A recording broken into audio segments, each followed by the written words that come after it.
Përshëndetje të dashur miq dhe mirë se keni ardhur në You Can Cook It. Unë jam Elona.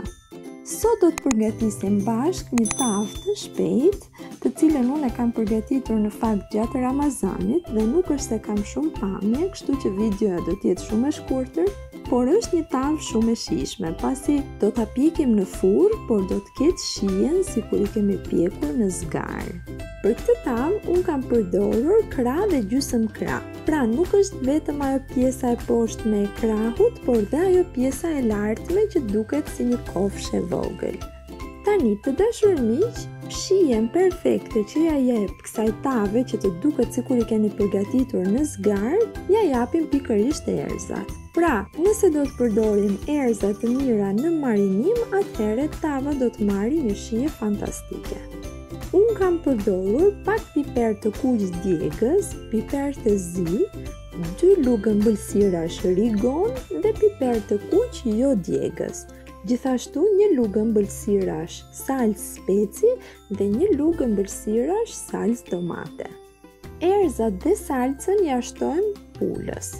Gjithashtu do të shtojmë dhe pak vaj. Me që krahët e pulës janë me lëkurë, mirë është mos të shtoni shumë vaj, pra 1 gjysmë filxhani është i mjaftueshëm.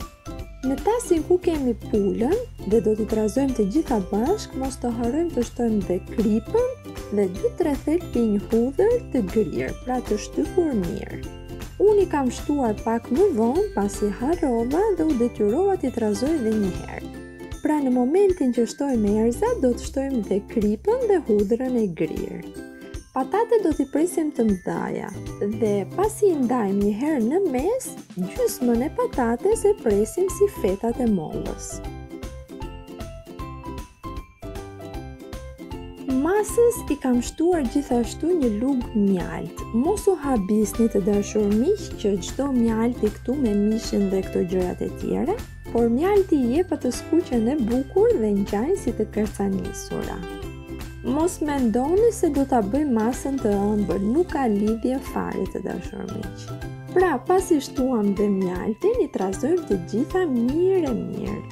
Madje duke i fërkuar që masa dhe mishi të marrin mirë erëzat në të. Nëse keni kohë, mund t'i lini në këtë mënyrë të mbuluara me një qese guzhine në frigorifer për një orë dhe masa do ta marrë më mirë aromën e erëzave. Pasi i kemi kaluar në tepsi, i rregullojmë me dorë që të duken në mënyrë pak estetike, gjithashtu dhe mos të jenë njëra mbi tjetrën, dhe e mbuloj me një letër guzhine që e kam njomur përpara se t'ja vendos. E fusim në furrë me 230 gradë për 40-45 minuta. Mund ta kontrolloni, ngrini pak letrën dhe e shihni. Nëse masa është bërë, mund t'i ngulni dhe një pirun patateve. Nëse masa është bërë, hiqeni. Nëse ka nevojë, mund ta fusni dhe 5 minuta pa letër, por për mendimin tim nuk ka hiç nevojë nëse i lini 40-45 minuta. Siç e pat në video dukeshin kërpudat aty vazhdimisht, pranë kësaj tave kam bërë gjithashtu një supë me kërpuda. Po ju a them dhe këtë ta keni si ide.